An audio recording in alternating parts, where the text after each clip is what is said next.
நல்லவர்கள் அல்ல, அவர்கள் சிறந்தவர்கள் அல்ல என்றார்கள் அல்லாஹ்வுடைய தூதர் ஸல்லல்லாஹு அலைஹி வஸல்லம் அவர்கள். என்னுடைய மனைவி என்னை பற்றி இன்னொருவரிடத்திலே போய் சொல்லுகின்ற நிலைமைகளை நாங்கள் இருக்கக்கூடாது சகோதரர்களே. அந்த முறையிலே நாங்கள் நடந்து கொள்ள வேண்டும் என்பதற்காக சொல்கின்றேன். இன்னும் நிறைய இருக்கின்றது. பெண்களுக்காக ஒரு சில விஷயங்களை சொல்லிவிடுகின்றேன். அன்பிக்கினிய சகோதரிகளே, கவனமாக புரிந்து கொள்ளுங்கள்.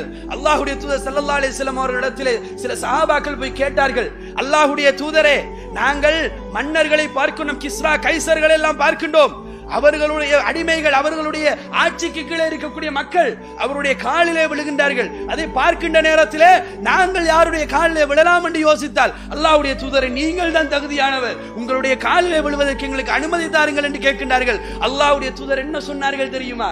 ஏண்ட கால உலாது என்று சொல்றதை விட அழகான முறையில சொன்னார்கள், நான் ஒருவருடைய காலிலே இன்னொருவர் விழுவதற்கு அனுமதி தருவதாக இருந்திருந்தால் கணவனுடைய காலிலே மனைவியை விழ சொல்லி இருப்பேனே அப்பா, அதையே தடுத்து